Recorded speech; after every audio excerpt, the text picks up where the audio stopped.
I received news from my father. Times of war were upon us. The Magyars had come for our lands, and we were far from prepared. I summoned my council, the brightest minds of all of Sturman. Some were brighter than others. Yet I needed their advice. My marshal, Bernardin, volunteered to muster troops from around the land. I assigned my steward Radoslav to manage the realm and prepare the war chest while I was away. He suggested that I seek a wife to serve as a regent when I was unavailable, someone who would be well suited to take care of the home affairs and would forge an alliance with a powerful family. I asked my counselor to bring me a list of potential spouses. On top of that list were the names Anastasia, Princess of the Byzantine Empire, as well as Hildegard and Ermantrude of West Francia. Anastasia was only 5, so it would take a long time before we could be wed. However, I could have used the betrothal to form an alliance with the Emperor Vasilius, thus securing a lasting peace between our realms. A potential marriage with Ermantrude or Hildegard would bring great prestige to the realm and would also bring closer ties between our people and the Catholic world. I chose a marriage with Hildegard, the younger sister. She had a reputation as a learned woman, and I needed someone I could trust to keep the peace in the realm when I was away. With all said and done, with all letters sent and all problems examined, I set out for war. I placed Radoslav as my regent until I made my return. On the head of an army of 1,500 men, I set out for Nikopol. My father had made his camp there, and I was happy to see him. We shared a drink together, and I took the opportunity to ask him for a forward base, somewhere closer to the Magyar border. He gave me the county of Karvuna. It was a good land and one of the biggest ports in Bulgaria. With that we separated. He would defend the land against the invaders. I had another task. I was to cut their supplies from their home area, hoping they would sue for peace and return whence they came. On my way to the enemy's camp, I made a brief stop at Chilia. There I met my uncle Gavril. We spoke about the future and how we could work together to increase our power and the prosperity of the realm itself. We formed a secret alliance. If any of us went to war, it would be the duty of the other to support him in his fight, and with that I departed. My first stop was Bratislav. I was expecting a fierce resistance. Instead, I came upon a camp defended by no more than 20 men. Venestia was more of a challenge. 200 men were standing guard there. Still, there were no challenge for me. Now, all we had to do was wait for my father to send the word. He was to trap the enemy in Transylvania. It was impossible to know if they would try to fight their way out or would they surrender outright. On the 19th of June, 867, the Magyars announced their surrender. The war had been won, and the only thing left was the long walk back home. Thanks to this great victory, my father was christened with the title Boris the Great. I also received a letter from my uncle Dogs. He offered his congratulations for the victory on the enemy camp. Immediately, I sent a message back, asking if he would like to enter an alliance with me. I did not have to wait long for his answer. The Magyars had devastated his army. In his weakened state, he would need a friend if he was to stay in power. Once home, I was greeted by none other than Princess Hildegard Carling herself. It seemed her father had accepted my proposal for marriage. It was not the only surprise that awaited me. My soon-to-be wife had commissioned the construction of an observatory. It seemed like she was very interested in astronomy. Not a devout follower of God myself, I did not mind her heretical curiosities. She told me of the conversion of the Serbian people, how they had tossed their old gods aside in favor of Catholicism. Such a pity. I was planning on using my newly forged alliances to wage a holy war and perhaps acquire some new lands from them. I also learned of my own brother's conversion. He was a strong believer in the old ways, hoping to bring Bulgaria back to the Tangri faith. Apparently, my father's victory was proof enough that the Christian gods were more powerful than the Tangri ones. Stability was restored to our people. Spending many nights in the observatory with my wife, I learned of numerous strange and intriguing things about the celestial bodies. I had a newfound interest in the stars and their movement. My wife was most fascinated by how quickly I adopted to her views of the world. A tragedy struck late summer of 868, for both uncles I had forged an alliance with went to war with each other, over the disputed land of Barland. I was hoping they wouldn't come into the dispute, thinking it would be dishonorable to force me to raise arms against my own family. Such hope was short-lived, however. A letter from Uncle Dox urged me to rush to his aid. I had to make a choice. From the outside, it seemed Gavril wanted lands rightfully bestowed by my father to Uncle Dox. If I had chosen to betray him, I would be considered a dishonorable knave. I knew what the right choice was. I gave orders to my troops and headed north. Before we could even cross the Danube, I received word from my father. He was going to revoke the county of Sofia from Chief Marmais.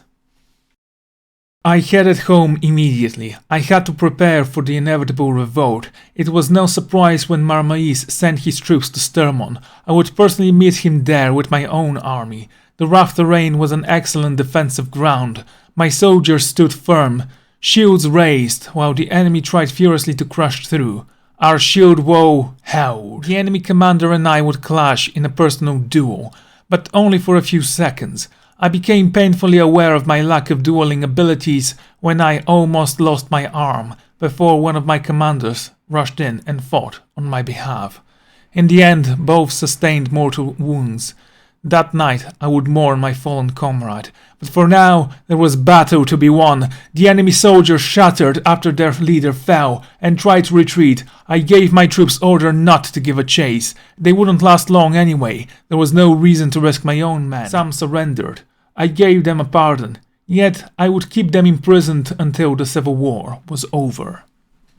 After the battle someone started a chant. I couldn't tell if it was one of my own men or one of the imprisoned.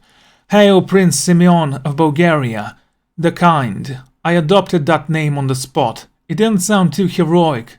However, the people would know what kind of a lord I was. The battle was too taxing for my men. I ordered them to return to their homes and recuperate. I would not be able to support my uncle for some time. I spent most nights with my wife, studying the stars. Our marriage was not arranged because of love. Yet I found myself thinking of her every moment we were apart. One night I was in deep study in the observatory. She broke the news. She was with a child. It was the happiest moment in my life. On the 21st of January, 870, Princess Hildegard gave birth to our daughter. We named her Gergana. I had a letter composed and sent to the Roman Emperor, suggesting we form an alliance and a betrothal between his child, the 3-year-old Prince Leon, and my newly born daughter. I gave the letter to my wife. She read it slowly and approved. The betrothal itself was going to be a mere formality.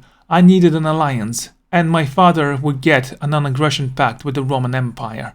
The Vasilevs himself would be able to focus on other threats without a fear from a Bulgarian invasion.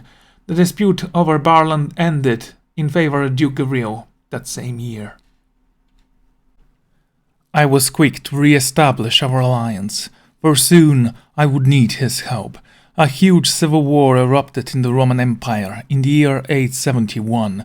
I received news that the Vasilevs had adopted the Catholic faith. His vassals were most displeased. The same year, my father declared a holy war for Salerno against Emir Adergazus. A war I was more than eager to join. Before I raised my levies, I wanted to finish a project me and my wife had started. Our observations had come to some conclusions that would be considered blasphemous by many. My wife wanted us to publish them immediately. I had to consider, however, such an act would undoubtedly anger religious authority. As if I needed more reasons to publish them. Not 1 month after the publication, I was approached by a representative of the Hermetic Society. They were eager to invite such a progressive mind to join their ranks. I accepted, of course. However, I had one condition.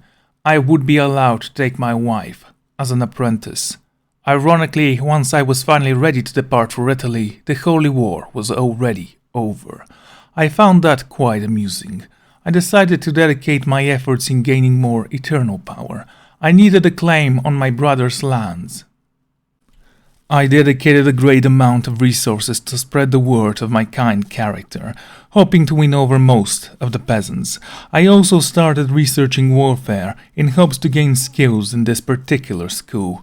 I would spend a considerable amount of time gathering and recording information about modern warfare and tactics. With all preparations completed, I stated my claims for Vidin and Niš. My brother would of course deny me my prize, so I had to send letters to my uncles Gavril the Noble and Dox the Fearful. I was certain that even without their help, I would be able to defeat him in combat. We faced a couple of times before the final confrontation, nothing major, just a few minor skirmishes, before finally I would make my stand in Velbusht. I gave specific orders to my men. My brother was not to be harmed.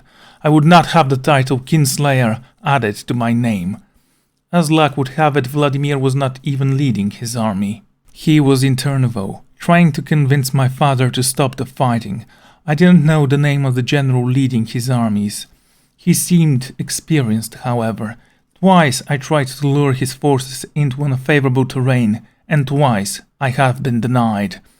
The third time I took a gamble. I lured his men into a position unfavorable to our own forces, and ordered them to make a mad dash for the nearby hills.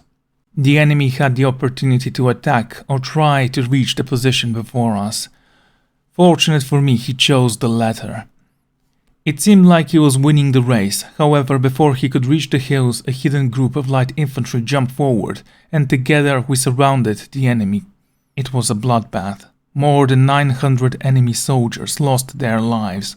We took only about 70 casualties.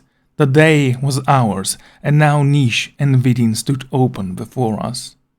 The Battle of Velbusht would be remembered as Kin's folly. It was the first of many I would write in my war diary. I asked my uncle to lay siege to Vidin while I headed for Niš. During the siege, I learned that my wife was with a child. I wanted more than anything to end this war quickly and go back to her embrace. Yet I knew what I had to do for the good of our people and for our family. The sieges didn't take long, yet longer than I wanted.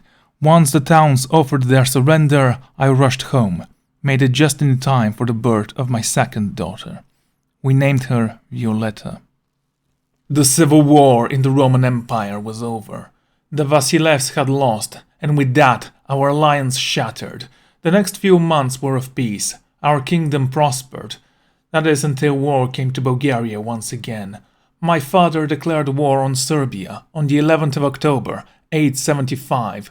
The same year East Francia declared the formation of the Holy Roman Empire, thus uniting the Germanic lands and the Italian provinces in one of the strongest empires the world had ever seen. The war with the Serbs I did not join. I wanted to reinforce my new holdings and thus give my men the respite they sorely needed. That peace lasted until August 876. My counselor informed me of the claims he had acquired for the county of Mesembria. Immediately I went to work. I proposed another alliance to the Roman Emperor, the Eastern Roman Emperor now. I offered Prince Kyriakos and my daughter Violetta get betrothed. This time I allowed my wife to compose the letter. Before I could even receive the answer, I raised my levies and marched on Mesembria. Not personally, of course. I had my counselor go to Constantinople to arrange the marriage, and if he was skilled enough, maybe find some documents giving me claim to the ancient capital of the Eastern Roman Empire. Mesembria wasn't well defended. Its garrison was 1/10 of my own army. I didn't even attend the siege, leaving the task to my general, Bernardin. At that time, I was in Turnovo. My father had awarded my loyalty by giving me the position of a steward. Truth be told, I was more of a regent while my father was away fighting the Serbs. On the 14th of January, 877, I received news of his victory. I was surprised when he didn't expand the realm, instead choosing to allow the enemy to keep their land in exchange for a royal tribute. Back then, I was confused. If not outright angry, he could have easily taken their land and forced them to pay taxes. After he came home, we had a chance to talk. I was well past anger by then. He explained how gathering tribute was more than just asking for money. From that moment on, until he's dead, Serbia would support him militarily, if he summoned them. Our western border was secured, and should there be a war of succession, he could play the kingmaker. That night, I couldn't sleep.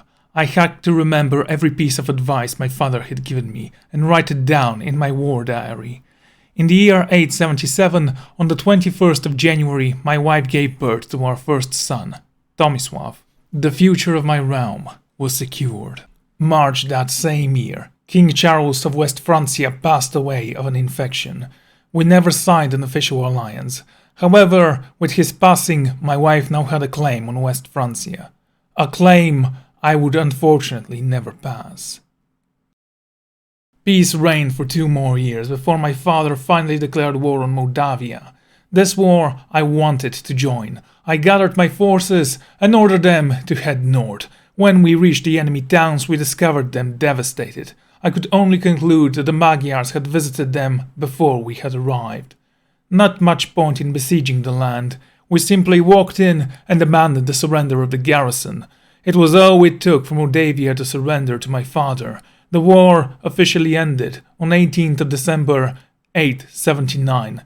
Yet again, he demanded tribute rather than annexation. My father was not finished fighting, however. After a brief period of peace, he declared another war, this time on Duke Gorazd of Blatno, aptly named the Good-for-Nothing.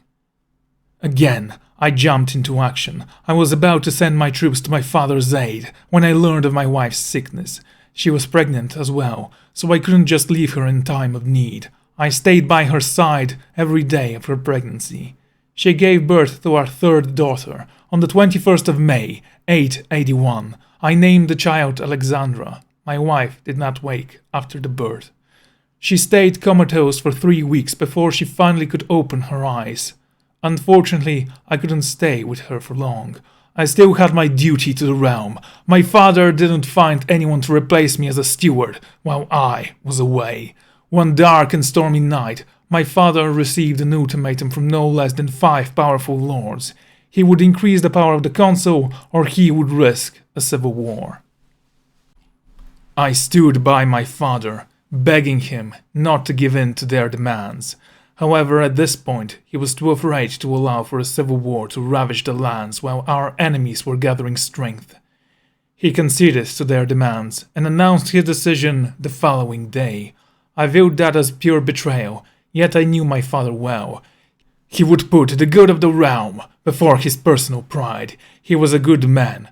On the 15th of April, 883, my father would go to war one last time, this time against Lesser Poland. He made his intentions clear, announcing to the population that we would march to Nitra and liberate the locals from their pagan overlord. I would head north this year. However, my father made it clear that he was entrusting the army to my older brother, Vladimir. During the march, I learned of my brother Gavril's demise. He died a suspicious death, which, although frightening, did move me one step closer to inheriting the kingdom itself.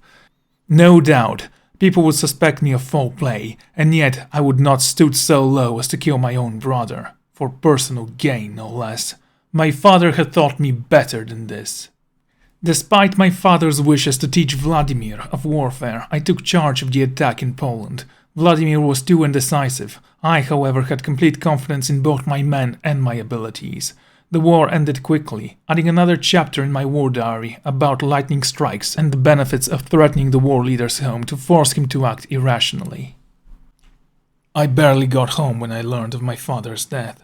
On the 19th of January, 884, Boris the Great had died, leaving the realm to Vladimir, who at this point had earned the nickname the Plain. I immediately started planning my own ascension to the throne. I reaffirmed my alliance with the Eastern Roman Empire and started gathering allies in our court. On the 15th of May, 884, my brother decided it was high time to punish the Magyars for the years of raiding of our realm.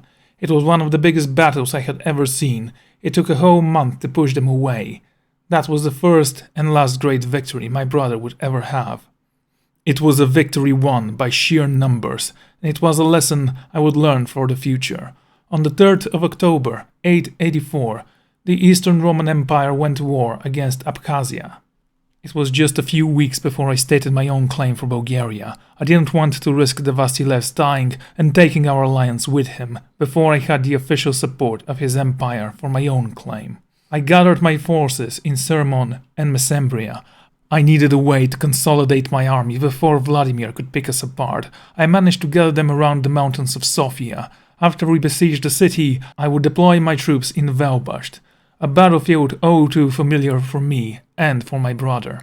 I was hoping he wouldn't risk a confrontation there, considering our last battle. I had no choice but to wait for reinforcements from the Eastern Roman Empire. On November the 30th, I received news. Abkhazia had surrendered. The Vastilevs was marching with his army towards Sofia. The race was on. If my brother managed to take Sterman, the war would surely be lost. Yet he took too long. On June 29th, 886, the army of Vasilevs Sicinius merged with my own forces. The tide of war had turned. It was now my brother's turn to run, and for me to hunt. The Battle of Vestibus took place between August the 10th and 28th, 886. My brother had taken defensive position on a nearby hill, charging whenever he saw an easy target. I ordered my forces to make camp close to his own position, harassing his supply caravans. It was a battle of mobility and maneuverability. We clashed a couple of times before I ordered full charge on our right flank. The cavalry broke through, and with the flanks ours, I ordered the center to advance. When the battle ended, my brother had lost over half of his army. Even if he could organize an effective strike force, it won't be enough to stop me.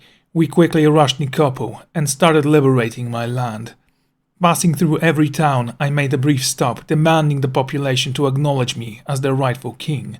And with the army of 15,000 behind my back, none dared refuse. I crushed the last pockets of resistance at the Battle of Belene, then finally reached the walls of Turnovo. March of the year 887. The citizens of Turnovo opened the door for me and hailed me as their new king. Hail Simeon, the Nice, king and protector of Bulgaria. Vladimir surrendered once my forces breached the walls of his castle. He knew all was lost. And so, on 23rd of April, 887, I was crowned as king. I placed my brother under house arrest, lest someone decided to raise banners to pass his claim. My ambition was fulfilled, and yet it was not over. The throne was secured. However, before we could have peace, I would need to secure both our borders and the loyalty of our lords. First thing I needed to do was limit the consul's power. By bribing, threatening, and calling in a few favors, I managed to secure the right to declare wars without consulting the consulate. This would come into play in the near future. For I had a bold plan that could either make us one of the most powerful empires in the world or doom us outright. To secure the loyalty of my vassals, I needed to prove myself as a capable king. In these situations, enemies are more useful than allies. The civil war had left us weakened, and vultures from all sides were sharpening their claws. The only one to make a step was Duke Goraz, the good-for-nothing. I couldn't have asked for a better enemy. His invasion allowed me to rally the men in a patriotic war against a foreign invader. I personally led my army north. We had the numerical advantage and crushed the enemy at the Battle of Comaron. There, Goraz led an army of more than 1,000 men into certain death. I was surprised to find out that he was actually a capable commander. He led the center of the army and managed to withstand a few assaults before both his flanks collapsed. For his transgression, I would one day take his land and make it my own. For now, however, I only wanted peace so I could put my plans into action. I tried to give chase, but I was challenged by one of the enemy commanders. It was high time I tested the new abilities I had learned in a real battle. The fight wasn't even fair. The enemy commander obviously had no idea what he was doing. With a few steps, I managed to take out his eye and then finish him off. That was all the inspiration my men needed to push forward into enemy land. That day I would learn how an inspiring leader could turn a company of armed peasants into a true force to be reckoned with. The joy of victory was short-lived when I received the news. On 21st of January, 888, Hildegard Carling passed away. My heart was broken, yet I could not afford to be weak in these times of uncertainty. I needed to find a new wife. I wanted someone intelligent and learned. My fellows of the Hermetic Society recommended me a potential young initiate of noble blood named Crusader, the sister of the 7-year-old Hagan Burtas. I immediately sent the letter proposing the marriage. We would wed once the war was over. I proclaimed victory on 29th of April, 888. Before I could return home, I was summoned by Vasilev Sicinius. The Tulonids had declared a holy war for Cyprus. There was also a Tangri uprising in Wallachia. I would march there first to ensure the safety of my people. The wedding would have to wait. Or at least that is what I thought. My young fiancée wouldn't wait. She met me in Târgoviște, enjoying the hospitality of my nephew, Drakshan. We were proclaimed husband and wife there. We would quickly crush the uprising at the Battle of Kokony and head for Sturman together. It was time for me to put my plan into action. I declared no less than 6 wars on 6 different monarchs, taking a page out of my father's strategy. I wanted to secure the allegiance of Uzhgorod, Croatia, Blatno, Serbia and Salerno, and thus started the Great Balkan War. On the 15th of August, 888, the first battle took place in Vidin, where I faced Count Mushmir of Sirmia. I used standard tactics, heavy infantry in the front, archers on the hills and cavalry on the flanks. Victory was assured when our horses breached their flanks. I would remember this battle for the duel I and Mushmir would have near the forest. His troops were already on the run when we faced. We fought with spears and he was quite skillful, and yet I won. I decided against taking him as a prisoner. After all, I didn't want his people as slaves. After the fall of the Croat army, it was only a matter of time before the inevitable surrender. I learned of my wife's pregnancy during the siege of Zvecan. Later, I would dedicate the victory over Croatia to my newborn child, Emilia. I also received news from Uzhgorod. The young duke decided to surrender rather than face the same fate as Croatia. My next target was to be Serbia. Their armies were steadily advancing on my territory. I would face the army of King Stefan in Ohrid. On my way there, I received news of a host besieging Niš. It was my duty to relieve the besieged settlement. It wasn't a large army, yet it nearly cost me my life when I was tossed from my horse by an enemy spear. My pride would take a huge blow that day. I swore eternal rivalry with Hanukkah, the leader of that band of raiders. The Battle of Ohrid took place on July the 14th, 889. The enemy had better position, however, I had a plan. I rushed in my light infantry, luring in their center. Then I ordered a fake retreat, until their center was sufficiently away from the rest of their army. And then I ordered my heavy infantry to engage, while my flanks were holding the rest of the enemy's army at bay. The center fell quickly, allowing me to form 2 pockets where the enemies would have no chance of escaping. The siege of Serbia would be a lot longer. There was far more land to cover, so I split my forces and ordered half to siege Zeta, while I headed for Rashka. It was there I would learn of Emilia's birth. The Serbians still had a relatively big army. They tried to lay siege to Vidin. They quickly changed their minds when they learned of my army traveling towards them. We caught them near Belgrade. They didn't put up much of a resistance. I learned of a small army of Croatian defectors supporting the Serbs. Immediately, I headed for Sirmia. I demanded the Croats show their loyalty by marching their armies against Serbia. I headed for Blatno once again to face Duke Gorazd.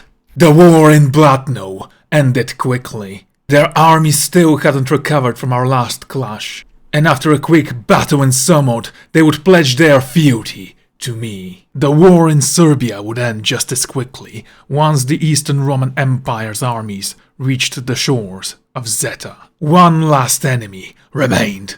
I, however, was not finished. After a brief stop at Stermon, I declared war on Etekios. It was a quick war, with only one battle taking place in Moldova. I received a plea for help from Stermon. My wife informed me of an enemy army led by Doge Stefanos approaching our capital. She also told me of her pregnancy. Quickly, I rushed to aid my home. I was too late to save the city. However, my wife had hidden away and thus avoided capture by the enemy. The siege of Prilep lasted a month. The enemies had already exhausted the city's food supplies, so they couldn't hold on for long. They had to sally out.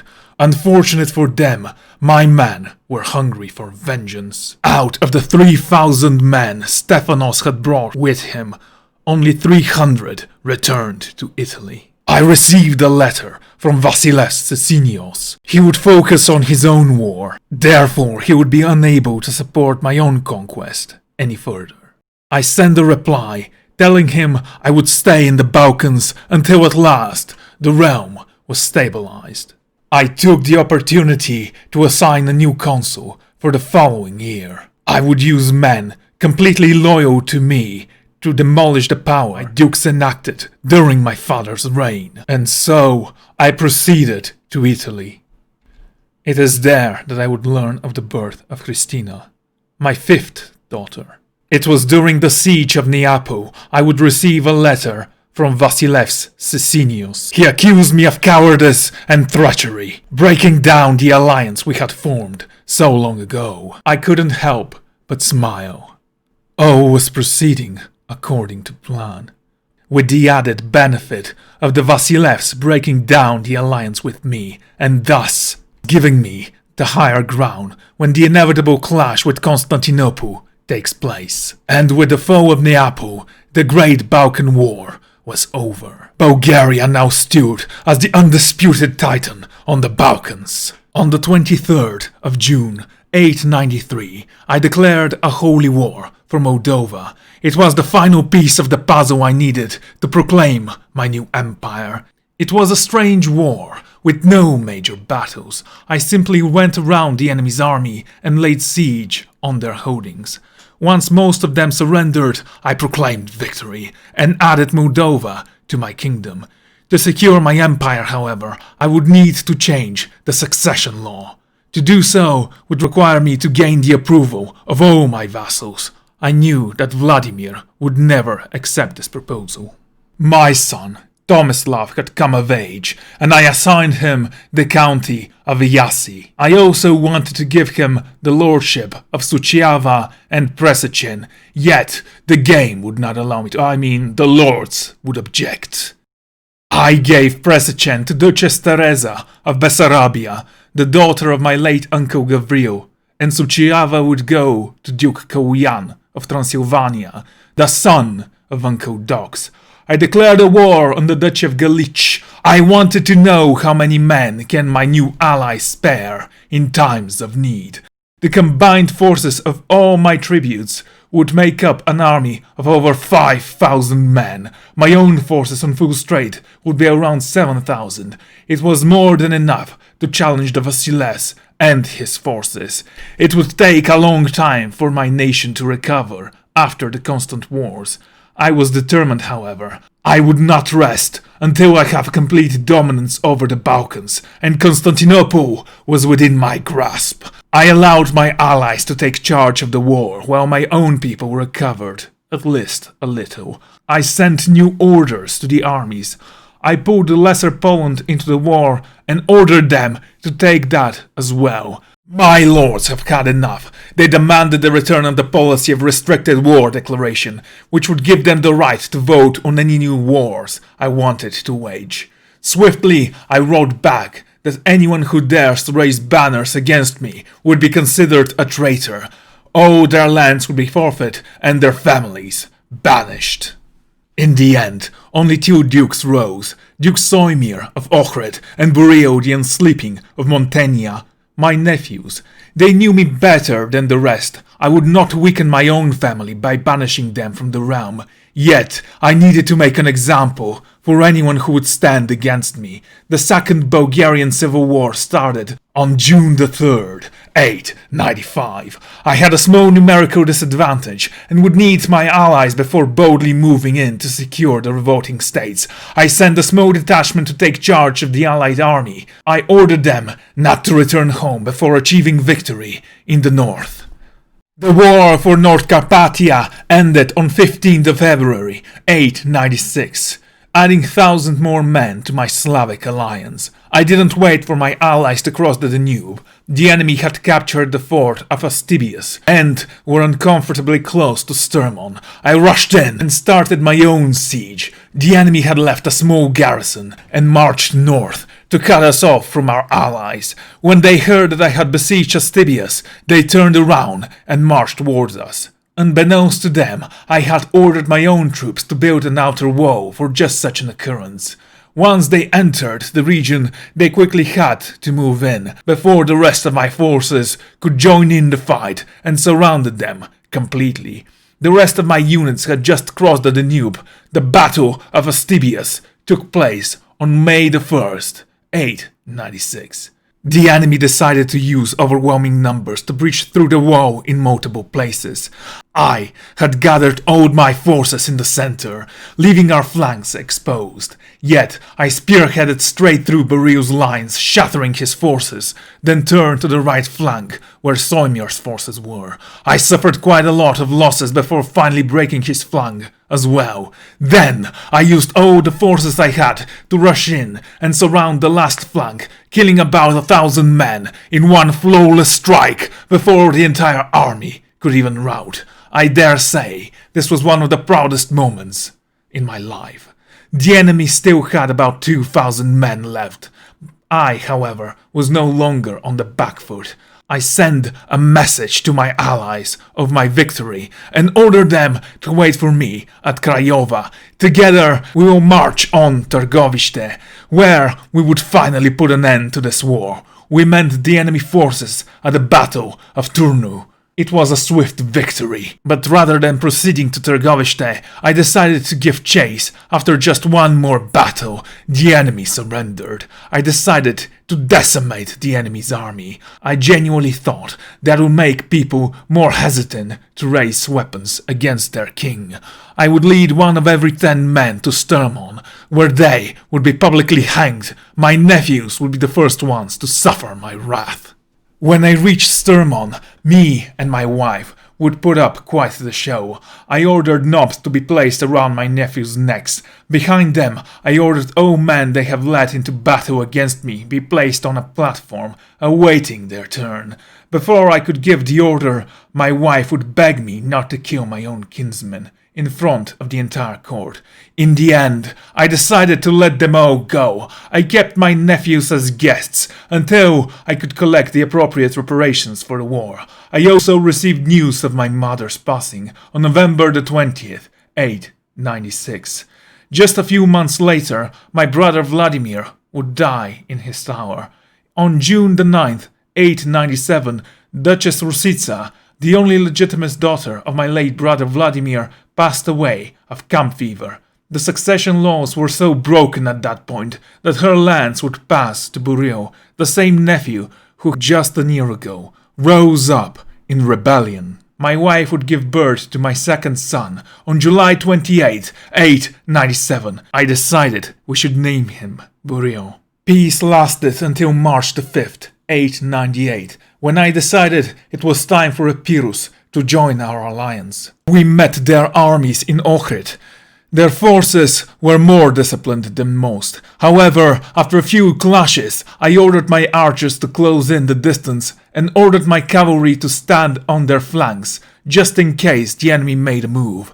Instead of charging in, the enemy started slowly pulling back. Their left flank gave us way too much ground, so I ordered the cavalry to give chase, and then quickly turned to outflank the center. Once one of the flanks broke, the enemy couldn't regain their cohesion. I marched straight into Epirus and besieged both of their castles there. They would not surrender, however. I had never seen more stubborn people. Their duke was still leading their armies. I knew that the only way to break their spirits was to capture him. I had my opportunity in Avalonis, while I ordered a small ambush to catch the enemy off guard. Then I sent my cavalry to block their retreat, and finally I placed my heaviest infantry to block their way forward. It was one of the most successful operations, with one minor misstep. I placed High Chief Radomir of Uzhgorod in charge of the cavalry.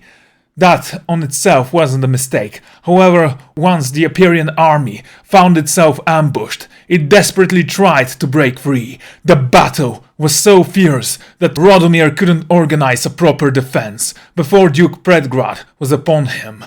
And although the cavalry managed to maintain its discipline, Duke Radomir wouldn't live to see our victory. With their cities taken and their leader in chain, Epirus had no choice but to surrender. After the battle, I learned of Croatia's refusal to join the fight. I was furious, and they would pay for that in time. For now, though, I had only one task remaining, the change of the succession law. I chose elective monarchy. On death, the monarch shall be replaced by a liege chosen by the lords of the realm, with the added caveat that only provinces considered de jure parts of the main title have the right to vote on succession, and that the monarch's voice bears more weight than that of the rest of his vassals. The de jure duchies of Bulgaria were Vidin, Stermon, Kavruna, and Moesia. The law had to be clear that although one can hold more than one duchy, they can only cast one vote per ruler. I controlled all of the core duchies save for Moesia, which belonged to my nephew, Buril. So for the time being, only our votes would be counted when choosing the next liege, and my vote carried more weight. Finally, the future of my empire would be secured. On December 28 of the year 900, my wife would give birth to my third son, Marco. I was in Serbia then. A host led by a Tangri warlord was trying to establish his own kingdom. I would deny him that honor at the Battle of Tupana. The Serbians had to hold their ground on their own before I could arrive. They couldn't. However, their retreat disorganized the enemy forces, who were too eager to pursue them. I arrived at that moment. The initial clash saw the death of over 300 of the Tangri units. They couldn't form up in time to put up a real fight. It was more of a hunt than a battle. The Serbians had won, and they all knew I was their savior. There was another task ahead of me before I can enact my final move. The Croats had failed in their duty to support me in the war for Epirus. Such a slap I would not take kindly to. On 26th of May, 902, I declared myself the true monarch of Croatia. They had little forces to resist me. And so, on the 14th of October, 902, I demanded all of Croatia to submit to my rule. They were wise enough to accept. The time had come for my final gamble. On the 4th of November, 902, I proclaimed myself Tsar of all the Bulgarians, the Volaks, and the Croats. It was a move that stunned the world, most of all the Eastern Roman Empire. They would wake up to a threat more powerful than they had ever encountered. The current Vasilevs was Nikifor.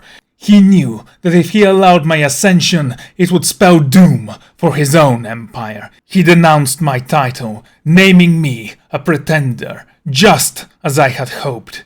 He would provoke me to declare a war on his realm. I was more than happy to oblige. On the 21st of November, 902, I declared the first war for the Balkans.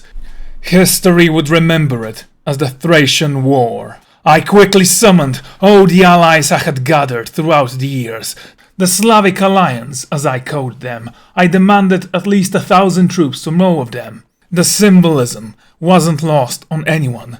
Thracians, Serbians, Bosnians, and Croats flocking to my side, standing under my banners. And there I was, leading an army 12,000 strong, awaiting the enemy to make its first move. On May 6, 903, our armies would clash in the Battle of Sofia. The Eastern Roman Empire had over 10,000 men. It would take an entire month of fighting for the victor to be decided. The biggest clash would take place on the 18th of May. The enemies charged with their heavy cavalry uphill. I had my archers rain arrows down upon them, to little effect. Once the distance was closed, I gave the signal for my archers to throw their bows away and pick up stakes to defend themselves as best they could, before my pikemen could rush in and relieve them. In a single day, over 700 Romans lost their lives. Their heavy infantry was assigned with securing their retreat, yet were overwhelmed when I ordered my light cavalry to run in and try to flank them. In the confusion, I ran across the enemy commander Roggenwalder. He was trying to escape. I personally led my royal guard to his position. With a single swing of my sword, I cut straight through his hand, and with my next strike, I found his heart. Shocked, the enemy right flank panicked and started fleeing. The only thing that saved them that day was the Varangian guard, who somehow managed to break through my lines on the left. It was truly a glorious battle. The enemy commander managed to put off a stiff resistance while his allies fled. In the end, our overwhelming numbers prevailed. His men all sacrificed themselves. I had never seen such fanatical loyalty. I gave the enemy commander the honors he deserved, before allowing him, and what remained of his armies, to leave the battlefield. Over 3,000 men stood with him when the battle started. Only 200 were left alive in the end. The war had decided its victor during that battle. The Eastern Roman Empire lost more than half of its fighting force. After the battle, my men started to chant, "Hail Tsar Simeon, Imperator Protector!" It wasn't long before all my allies picked up the chant. I had ordered all the banner carriers to walk behind me as I addressed the men. I promised them that I would see the walls of Constantinople fall, the city conquered, and would lead a triumph through the streets leading to Hagia Sophia itself, where the patriarch would acknowledge my rule or see the city burn to the ground. Surprisingly, the war was not over yet. In a final desperate gamble, the Vasilevs had hired mercenary armies to try and reinforce his numbers. The Battle of Maunic took place on 23rd of November, 903. I ordered my flanks to use skirmishers against the enemies, trying to pin them away from the center, where I would use my heavy infantry to charge.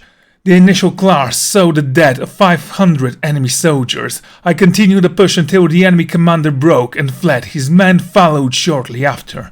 I had my light cavalry pursue them, while the rest of my units supported the flanks.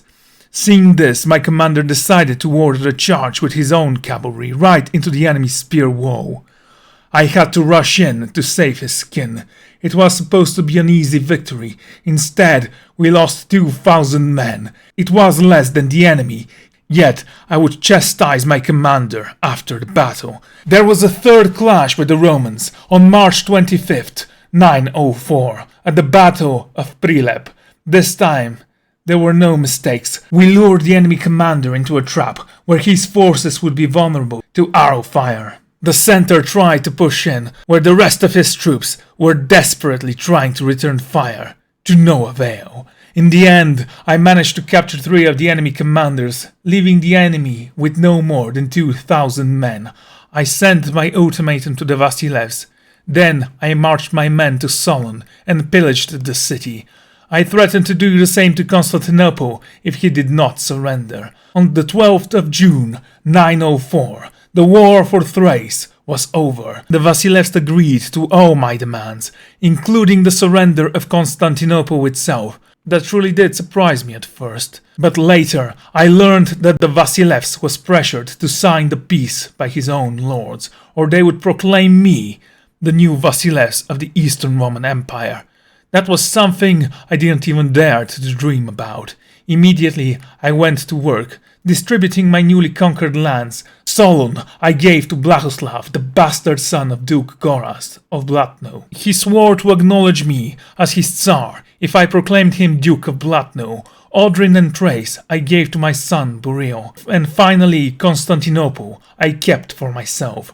I had it occupied by my soldiers as quickly as I could, to make sure Nikifor won't go back on his word. Then I headed north to ensure the transition of power to Blagoslav. It took some convincing, but no real conflict to establish the new rule.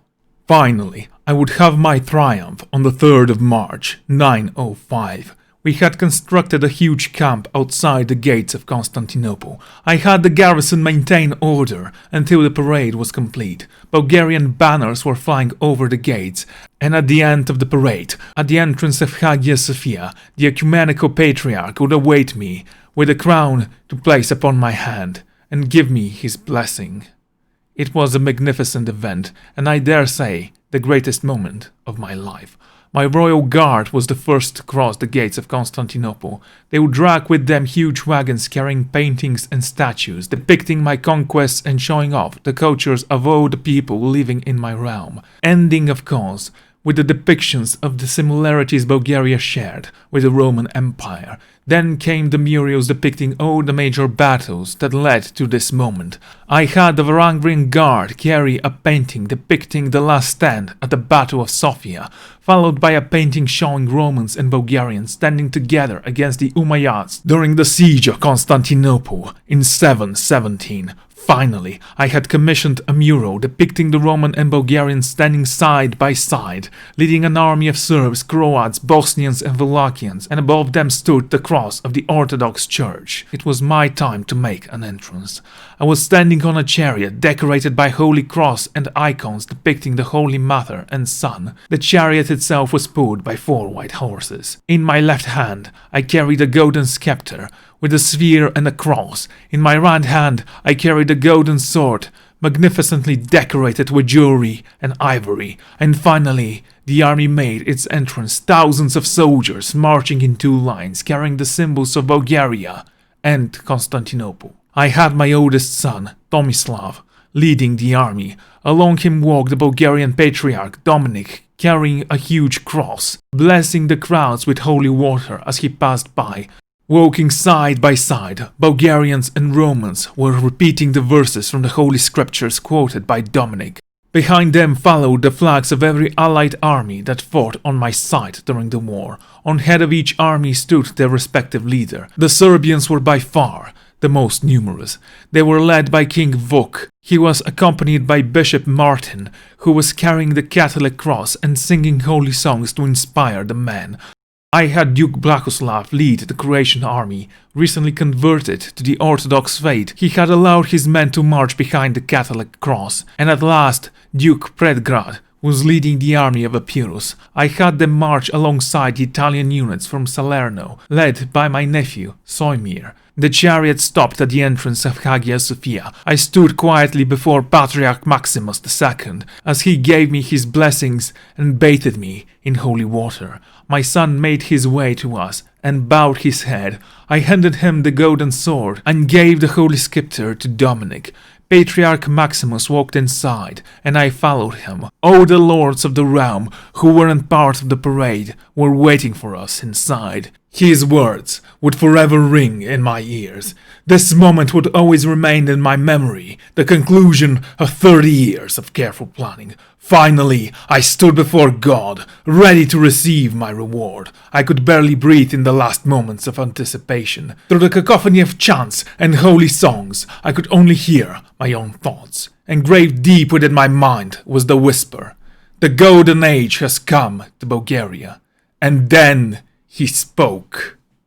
"I proclaim you, Simeon, son of Boris, Tsar of Bulgaria and Wallachia, Lord of Serbia, Horvatia and Thracia, protector of the Balkans and Carpathia, and defender of the Orthodox faith.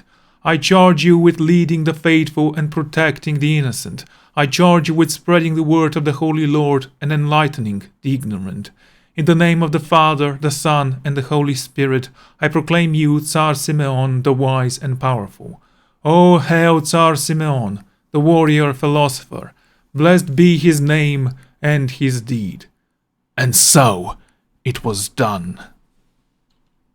All the pieces were in place. The last step I needed to take was the complete annexation of the Balkans. My first target was Venice. Doge Garaudo possessed lands that were rightfully part of Croatia. He ignored my demands to hand over the said territories. The Pope himself pledged to defend these lands from Bulgarian invasion. My forces were weary after almost 10 years of constant war, and yet victory was so close. My allies in Italy reported a huge host of warriors led by the Pope that numbered around 7,000 men. I wanted a quick war. I gathered my forces and set a course for Zagreb. Once there, I ordered them to split up and occupy as much land as possible. They would carry the Croatian banners with them to demonstrate the unity of our people. Perhaps with a bit of luck, they would switch sides and end the war before any major battles could take place. I was hoping to forge an alliance with the Holy Roman Empire to secure my northern border. However, such an alliance would be more a deal with the devil than a mutual assistance pact. My plan for a quick victory failed when Pope Victor II's forces arrived at Zagreb before all the sieges were complete. I managed to consolidate my forces before the Battle of Zagreb could take place. The enemy used its spear wall to advance slowly. I rushed in my archers to rain arrows against them. It all ended when my cavalry rushed in and cut off the center from the rest. My heavy infantry pinned the enemy pikemen down, and they broke within minutes. My cavalry rushed towards the enemy's left flank. It was not long before they too broke ranks and fled. The Venetian army tried to rush in and relieve the papal forces, but were far too late. They tried to retreat, but I ordered my light cavalry to surround them. We had a numerical advantage so great that our cavalry alone was half of their entire unit. Once surrounded, the enemy saw no alternative but to fight for their lives. It was a crushing defeat for them, as the Doge himself was captured. The victory was so great that during the peace deal I would demand the complete annexation of Venice. The Doge had no choice but to agree. The official annexation of Serbia started on November the 8th, 906. Of course, there was an uprising against my rule. Officially condemned, but secretly supported by King Vuk, the rebellion was far too small to succeed. There were two battles of note, however. One was at Vestibus, where the Serbians tried to gather more troops. We caught them by surprise. King Vuk himself was there. Once he saw my forces, he fled, leaving most of his forces behind. Later he would claim to have been tricked. Usually I would make him pay for his insubordination. However, I would need someone to lead the Serbians after the war was won, so I let it slide. The second battle would take place in Bihać. It was an army led by Kukimir, by far the most powerful vassal of Serbia, the lord of Bosna and practitioner of the Slavic faith. He was convinced that I would make him renounce his old gods or take away all of his power once I took over the kingdom. He had more troops than the Serbian king and would make a stand on a very secured mountain. I chose to advance slowly at first, placing my most experienced men on the front. After a signal was given, they would break lines and retreat. The enemy, as expected, gave chase. I had a line of heavy infantry at the bottom of the hill. After another signal was given, the retreating forces formed a line along the rest of my army and advanced towards the enemy. The Serbians didn't have the same discipline as my men. They couldn't reform their formations in time to put up a resistance, and once my forces caught up with them, they shattered and fled. With the center fallen, the flanks crumbled as well. The day was won. Finally, Serbia was part of my tsardom. My next target was Epirus. Unlike Serbia, I didn't plan to simply vassalize them. I wanted to take their lands and give them to my nephew, Simeon. Of course, Duke Predgrad would object to this, so I had to fight him too. We would face at the Battle of Kastoria. Wisely, he had given command to his army to someone more experienced in the art of war, a general by the name of Constantine. He did put up a good fight before both of his flanks broke. His formation was so well dug in that I had no choice but to continuously fire arrows at him before he would finally surrender. Duke Predgrad would retreat to Crete. I had no intention of chasing him there. I had the territories I wanted, and with them I was more than satisfied. Before I could celebrate my victory, I received word from Venice. Venezia had a new doge who would denounce the treaty I signed with his predecessor. It was time for me to teach the swope the price of defiance. We met the Venetian army at the Battle of Ilko. I wasn't going to show any mercy. I brought an army, 12,000 strong, to crush their pitiful resistance. They stood no chance, and when I was finished, every city they had was now under my control. I gave Venezia to a nobleman by the name of Sulvan. I married him to my daughter, Emilia, thus securing the city. I gave Zagreb and the rest of Croatia to my grandchild, Simeon. And with that, I had one last war to wage in order to secure the Balkans. The second war I would wage with the Eastern Roman Empire started on July 22nd, 910. History would remember it as the War for Dalmatia. It would see its first battle at Antivarian. The enemy started a skirmish with horse archers, hoping to lure my army. I ordered my own archers to return fire and sent my light cavalry to give chase on the flanks. Seeing this, the enemy decided to do a countercharge on the flanks while I had the center pinned down with heavy archer fire. I noticed Patriarch Maximus on the battlefield. He had undoubtedly come to inspire the men and ensure them that God was watching. He was cowering behind a huge tree in the distance. I decided to let him be. After all, he was the man who placed his own crown on my head. At least I could leave him some dignity. The enemy's right flank broke, and my men continued towards the center in a shield wall formation. The left flank was more contested. I was tempted to send more soldiers to support it, but before I could even give the order, my men shattered the enemy's morale. Now all that was left was the center. The enemy was still throwing arrows at my men, but was now on the verge of being surrounded. I noticed when they started retreating, slowly at first, but eventually all semblance of order was gone as my commanders attacked on all sides. We captured the enemy's strategos as he was attempting to flee. The enemy army retreated all the way to Athens. There, they managed to organize another force. It was smaller, yet they didn't have much choice. The Battle of the Harchian took place on March 29th, 911. I lured the enemy forces in with a smaller army, giving them the initiative. However, once engaged, I sprang an ambush and saw most of their forces caught off guard. Once I gathered my armies, I ordered an all-out attack. This time, the enemy broke on all sides almost simultaneously. My victory was complete. The final peace deal with the Eastern Roman Empire was signed on August the 14th, 911. They had to surrender all territories bordering the Adriatic Sea, including Brundisium. And thus, I end the final chapter of my war diary. After so many years of war and struggles, I had achieved my dream of greatness. I wanted nothing more than to live out the rest of my life in peace. And as for the future of the Tsardom, I would leave that to my consul. Let them choose the most worthy successor. Let Bulgaria live through the ages as one of the greatest empires to have ever existed. And should it ever fall, let history know that we held the world in our grasp. That our borders stretch from Venezia all the way to Tsarigrad. Long live Bulgaria, divine, united, unbreakable.